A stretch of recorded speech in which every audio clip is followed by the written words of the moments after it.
I don't know if you're a Cheers fan, but I pointed out last week that show's been off the air for like 25 years. But like we still love it. Like it's still so good.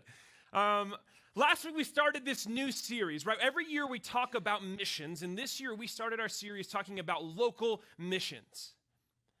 In the idea of what is the impact that we make to the community around us. And I pose the question to you, right? If you packed up everything that in your possession, everything that belonged to you, and you moved tomorrow, would it make a difference in the neighborhood that you live?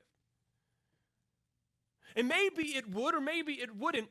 But the point is, wherever we are, we want to make a bigger influence locally for the sake of the gospel. I remember a few years ago, our church was in a campaign very similar to kind of what we're talking about over this series, where we're focusing on local missions and this concept of neighboring, which in a lot of that content is informing even today's sermon a bit. But one of the things that they did is they encouraged us to learn the names of the neighbors around us. And I remember there's a neighbor across the street from me, and this was in West Georgia, and so she, most of the time I saw her, she was taking her four-wheeler on and off of her pickup truck so she could go hunting, right? In West Georgia, always in camo, like this was this girl, and she's the only one I saw live there, and I never really could find her name. And I remember I would kind of like stake out and like wait and kind of look out the window and see if she's out in her garage, so I could run over across the street and be like, hey, my name's Joel, like what's your name? We live here.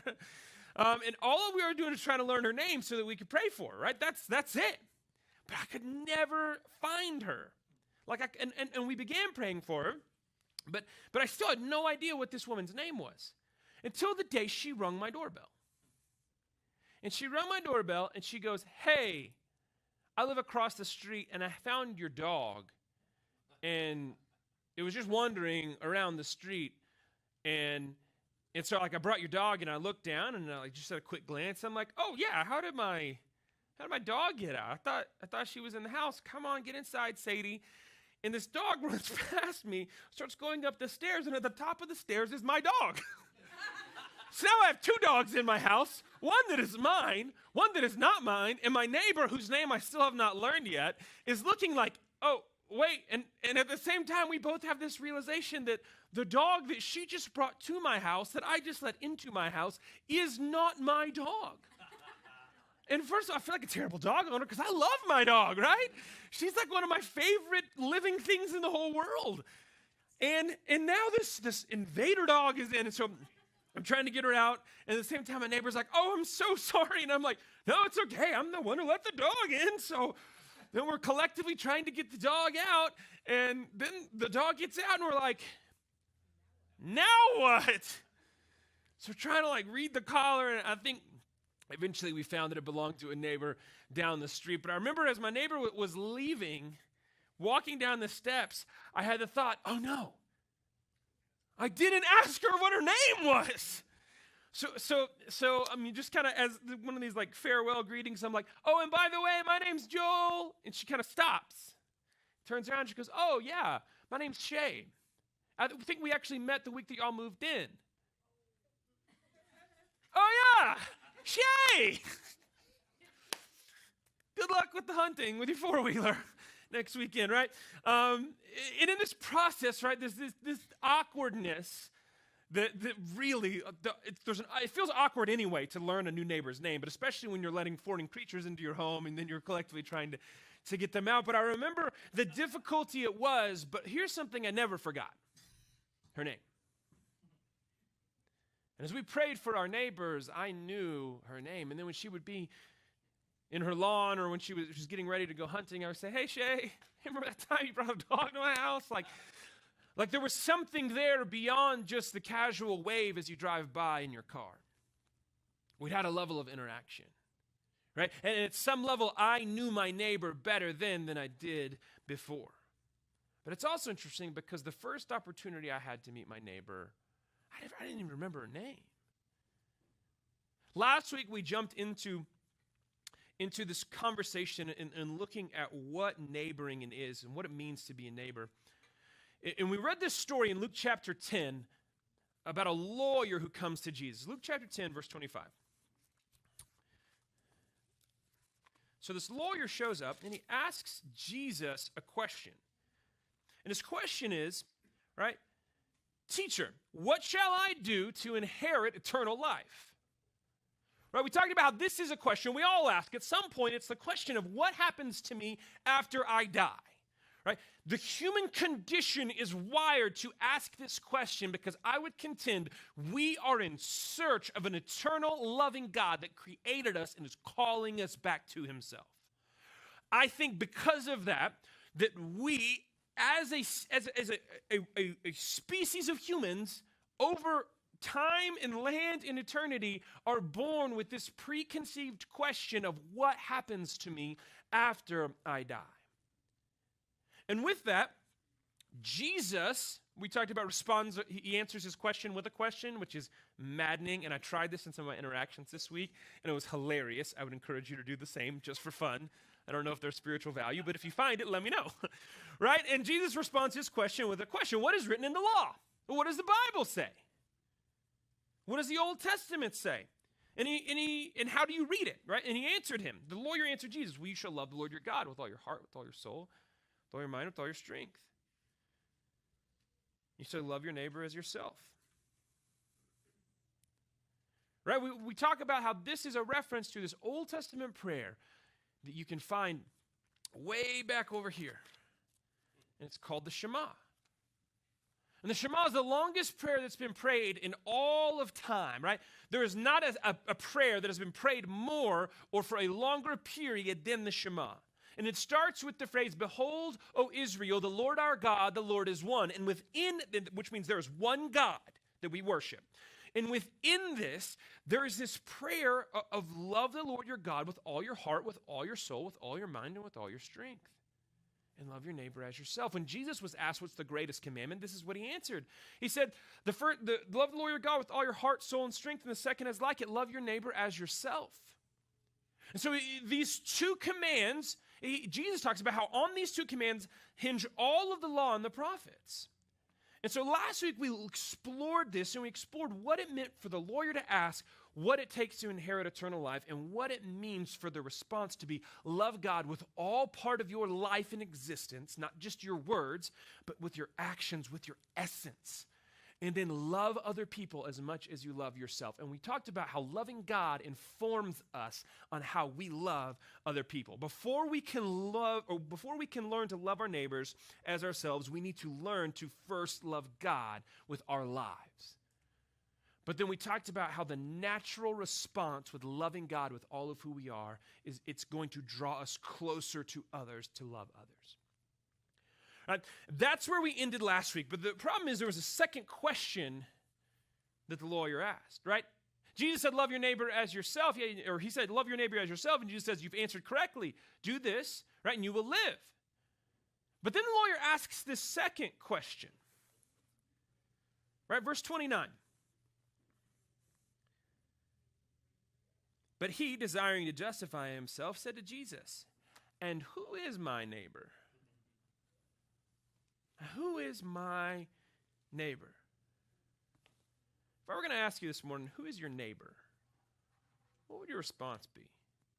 You know, there's the easy cultural response. Well, you know, my neighbor's Ethan. Like, we were over in his house yesterday or last week, and he was showing me the renovations he was making. It's pretty cool stuff. Like, that's my neighbor.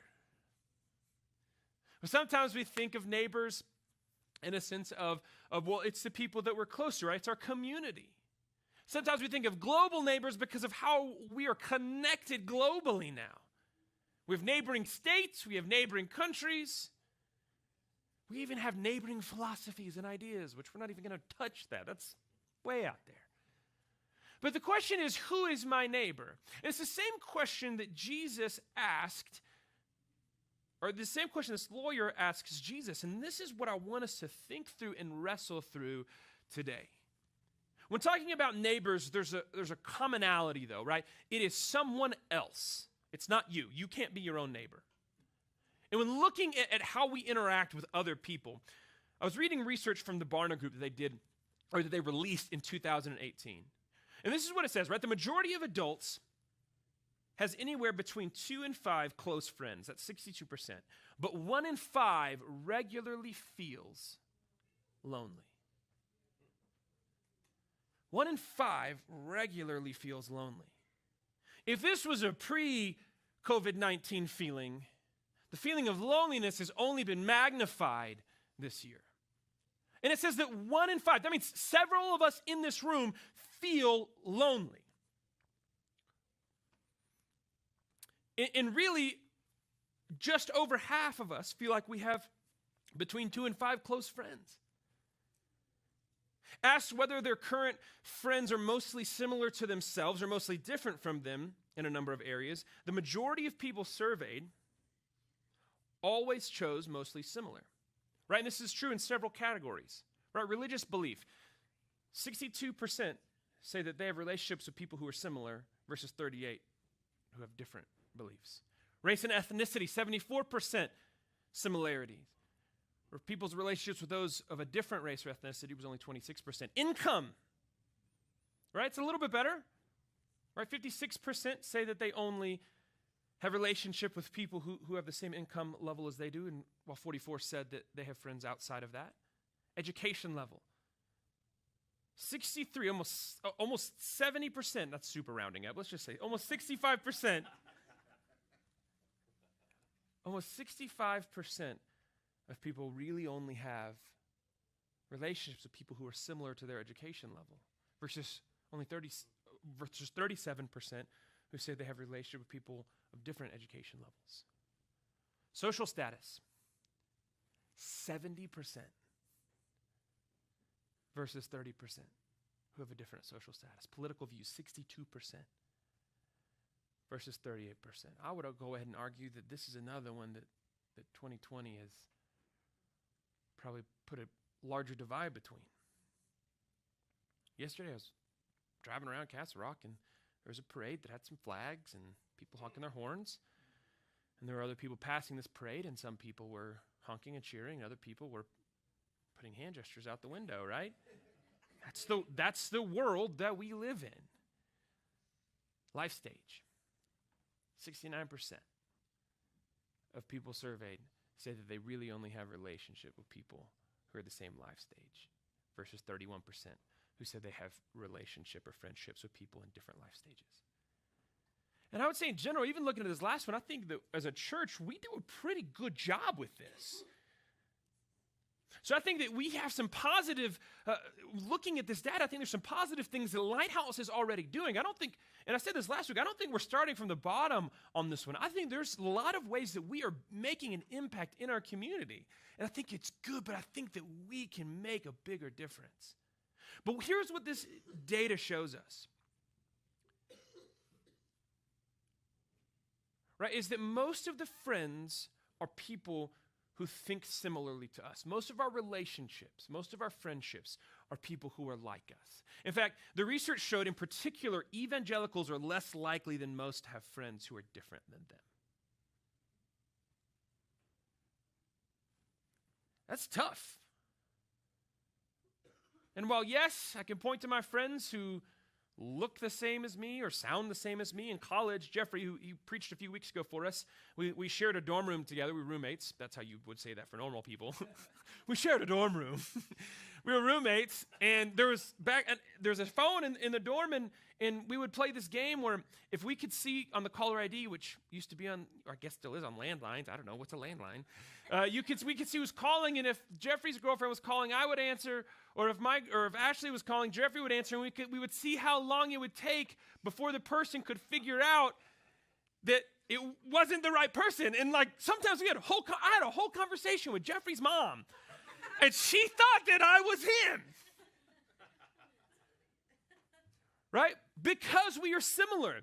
I don't think we're going to get entirely away from being friends or having relationships with people who are similar than us. But I think we need to lean into the fact that we are avoiding relationships with people who are different than us. Which brings us to the illustration that Jesus gave. Luke chapter 10, picking up in verse 30. This is how Jesus answers the lawyer's question of who is my neighbor.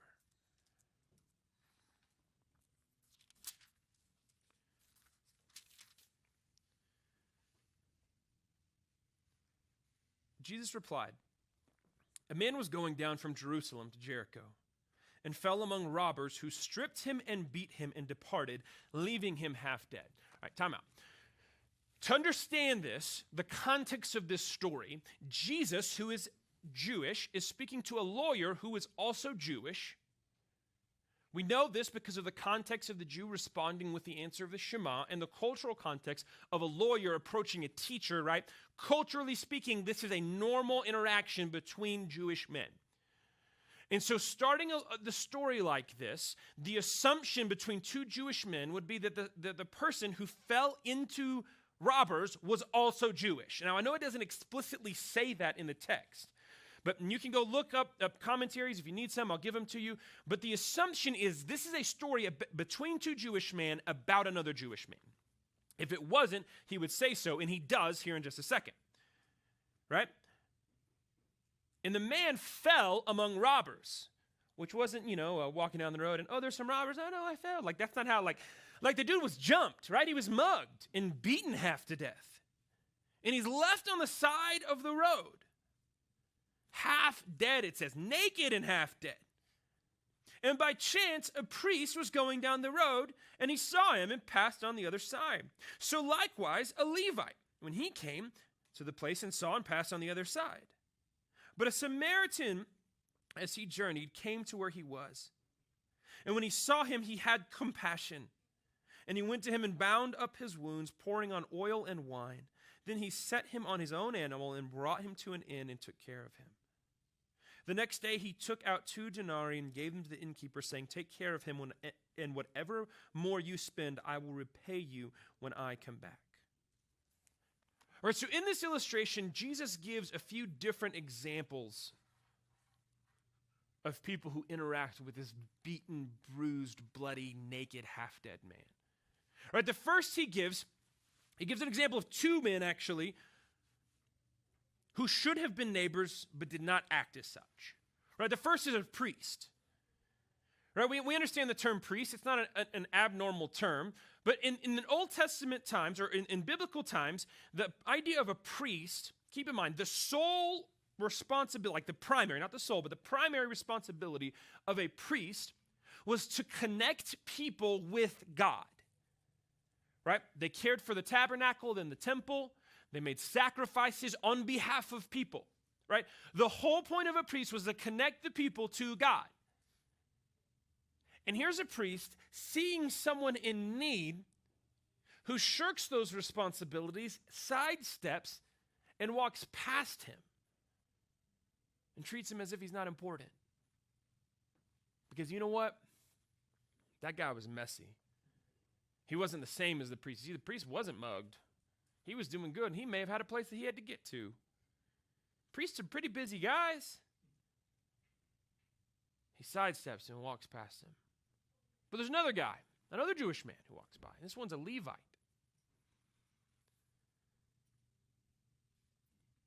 And the Levite does the same thing. He crosses the other side of the street and walks on by. Here's what you need to know about Levites. Levites are called Levites because they're from the tribe of Levi. The tribe of Levi is the priestly tribe. It's the tribe that the priests come from. And so the assumption in this story isn't just that it's one priest, but it's 2 people who their primary purpose is to connect people to God, right? Their primary purpose should be to love this man who is hurt, who is similar to them in faith, similar to them in ethnicity. They probably live in the same region, or at least they're going to the same place as they're in between Jerusalem and Jericho. But both of these guys walked past. Both should have served the role to care for the beaten man, and both failed to do so. But then Jesus gave a second example. And the second example is someone who wouldn't naturally, we would have thought would be a neighbor to the hurt man. You see, he was a Samaritan. And to put it mildly, there is tension between Samaritans and Jews. You see, descendants Or Samaritans actually are a race of people that that settled in, this is going to shock you, Samaria, that after the Babylonian exile, right after Israel came back from Babylon to Jerusalem to rebuild the walls. If you want more information about that, Nehemiah is one of my favorite books in the entire Bible. It's amazing. After that, right, after Jerusalem is being rebuilt and the Jewish people are reclaiming the promised land, the land that God gave them, right, in the area of Samaria, Jewish descendants and Babylonian descendants and descendants from other races as well all settled there and ended up marrying and having children. And Samaritans actually had a similar faith to Jews, right? They believed in the same God. They have their own version of the Torah that is a little bit different, but for the most part, it was this. They took their faith from the Jewish faith. They just thought that they were the stewards of the law, not Israel. In Israel, there's a big tension that happened when Israel did not invite the Samaritans to be part of rebuilding the temple. And all of this political turmoil between these two groups, because we know nothing about political turmoil, all of this political turmoil between these two groups leads to a place in a position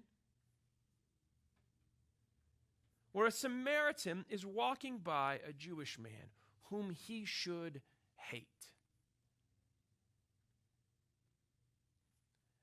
It's like if a Democrat got beat up and robbed and was on the side of the street and someone walked by with their Make America Great shirt on and helped him.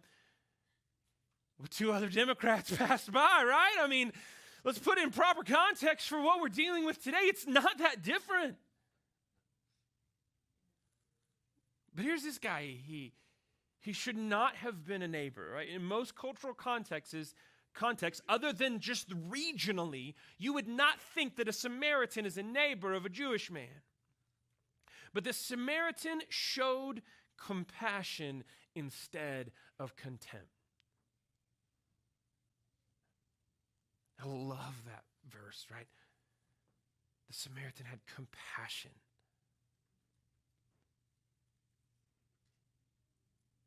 When the people who should have didn't. Where's your compassion at today?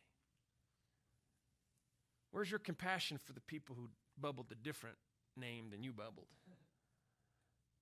Can I be honest? I'm having a hard time with that this week.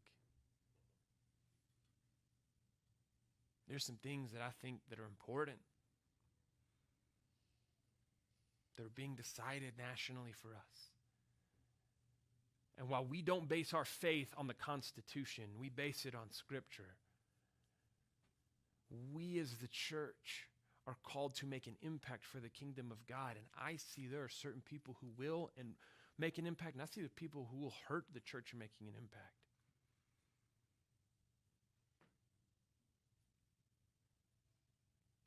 And so I'm having a little bit of a hard time this week having compassion.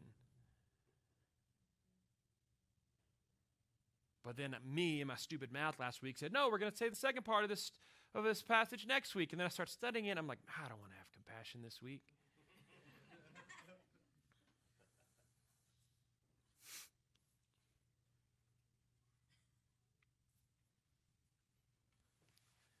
The Samaritan shouldn't have been the neighbor, but he was, right? And Jesus points this out. Verse 36, Jesus asked the lawyer, which of these do you think would prove to be the neighbor of the man who fell among robbers? And he, the lawyer, said, the one who showed him mercy. And Jesus told him, you go and do likewise.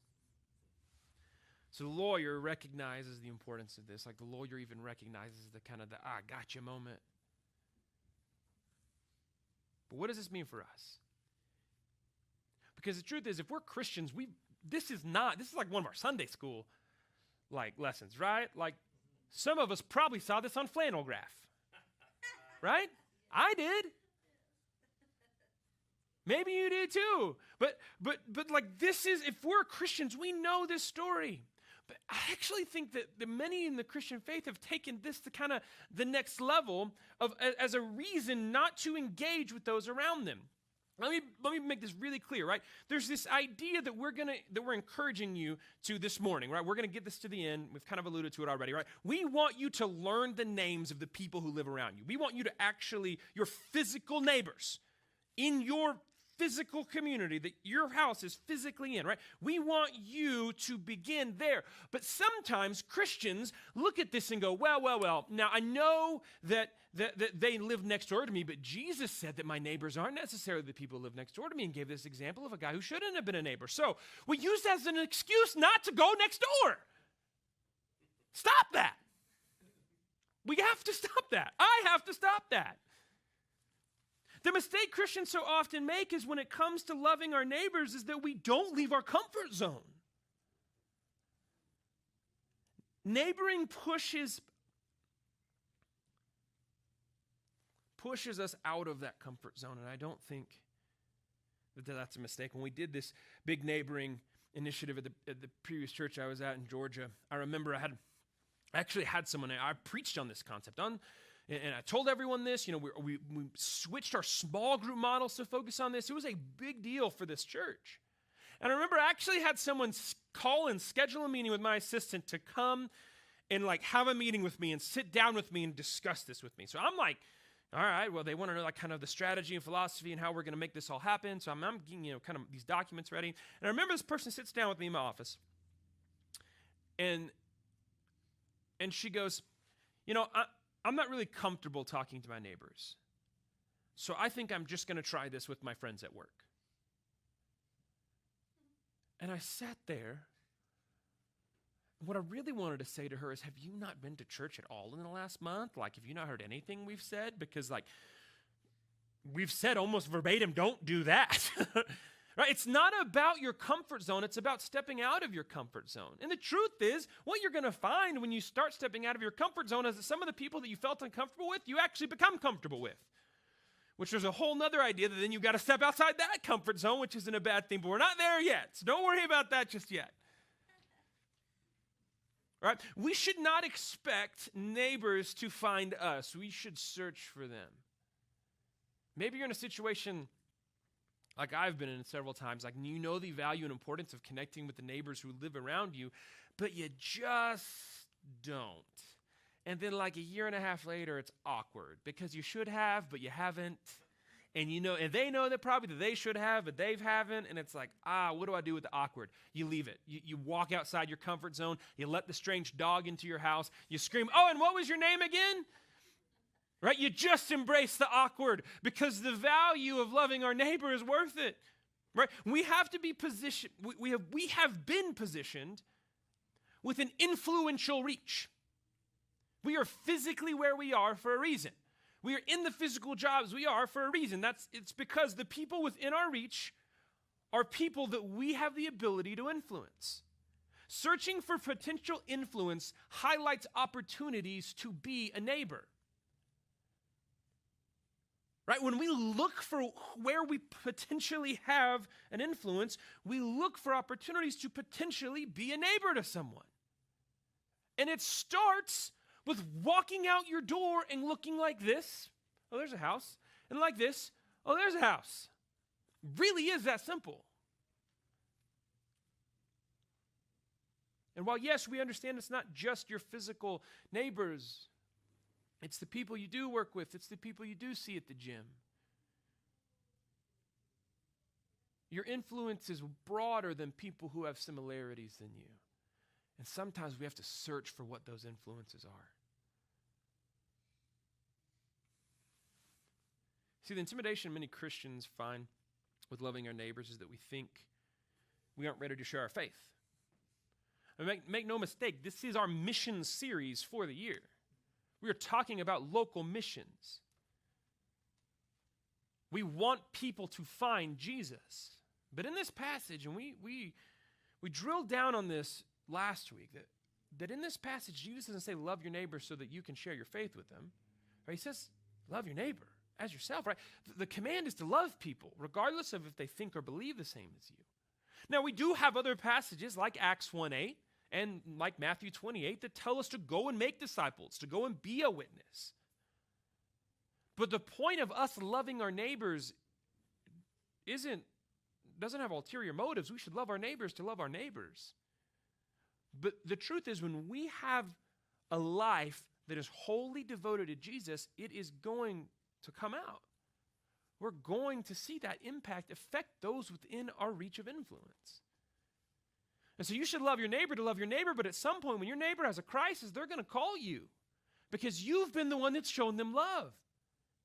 And maybe that's the opportunity you're going to have to reach out and love them more. Next week, we're going to talk about this concept we call +1. It's not an original concept.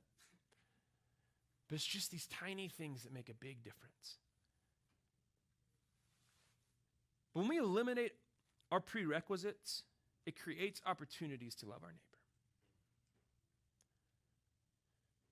See, when we eliminate the ulterior motives, oh man, hey, that neighbor's got a great chainsaw. I should be friends with him so I can borrow it sometime. Oh, did you see that? Do you see the lift on that truck that my neighbor's driving? I want to go mudding in that. I don't know if people go mudding in Colorado. That's a Texas thing. Terrible illustration, Joel. Any of my Texas friends watching online, that was for you. Right? Whatever it is, though. Like, oh, man, my neighbor just got a Traeger. We got to be friends because I love ribs. That is not a joke. I do love ribs. Right? Or, oh, look, there's people in the neighborhood. We should be friends with them so we can get them to come to our church. Right? Do we want people in our church? Yes. Do we want you to invite your neighbors? Yes, but we don't want you to love your neighbors just so you can invite them to church. We want you to love your neighbors to love your neighbors. Eliminate the prerequisites. And here's the crazy thing. When we do that, we do get invited over for ribs. We do get the opportunity to invite them to church. But we have to release the prerequisites. Because when we do, it gives us the opportunities to love. Those who we are supposed to help, those who were supposed to help this man who was beaten on the side of the road, they didn't. But the Samaritan, the one who shouldn't have helped, did. Right? And he let go of his prejudice. He let go of his awkwardness. He let go of his prerequisites for who he was supposed to be to a Jewish man. And showed him compassion and let his compassion inform his actions.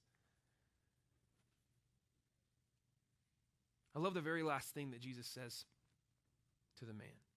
Right? He asks him, which one of these proved to be a neighbor? And the lawyer answered, well, the one who showed him mercy. And he says, yes. Now you go and do the same. You go and do the same. So here's my challenge to us today. That you need to go and do the same. I need to go and do the same. We need to love our neighbors. Not because they're similar to us, but because they're our neighbors who need to be loved and they are within our influence. And some of them will be similar to us and some of them won't be. But it doesn't change the call that Jesus puts on us to love our neighbors. Jesus didn't tell the lawyer to think differently. Jesus told the lawyer to go and do differently. Maybe you're doing this, and I want to encourage you, keep it up. We need this encouragement within our church. After church last week, I talked to some people who were like, hey, I kind of know my neighbors. And I'm like, yes, and keep knowing them because this is what we need to prove why it makes a difference. Maybe you need to go for a walk before all of the snow hits. Maybe you need to spy out and kind of figure out when your neighbors are coming out of their garage just so you can say hi to them. But I'm going to give you an easy action and even a resource for it today. When you walk out of here today, there's a table that's got a stack of refrigerator magnets on it. There's some hand sanitizer there too, so please use that appropriately because we want to make sure we're safe. But I want to ask each family to take one of those. It's a magnet we're going to ask you to put on your fridge. And if you look at it, it kind of looks like a tic-tac-toe board. And in the center, it says, you are here, that's your house. And the challenge that I want to give to you is I just want you to learn the names of the neighbors who live in a vicinity around you, right? Across the street, behind you, to the left of you, to the right of you, and in each of the 4 catty corners. I just want you to learn their names and pray for them. You may be able to go take the magnet and go home and you can dry erase on them, or if you want to, you may be able to go home and write it all out right now. Great, start the prayer part. You may go, well, that's kind of awkward for me because maybe I live in an apartment complex or maybe I live out in the country and I don't have neighbors. Okay, adapt it. Maybe it's not the people who you live with. Maybe it's the people you work with. The people who sit near you or office near you or who are on the Zoom call with you. Right? You got to search sometimes for that potential influence. Right? It's easy, right, to think about where we actually live. That's why I want to challenge you with that. It's a little bit more difficult when you don't live in that traditional kind of block setting. That's okay. Make it work. If you need some suggestions, I'll be more than happy to help with that. All right? That's the challenge. And the challenge is as you learn their names and as you pray for them, we're going to start looking at what it means to start loving them intentionally. We're going to talk about that next week with this concept of a +1.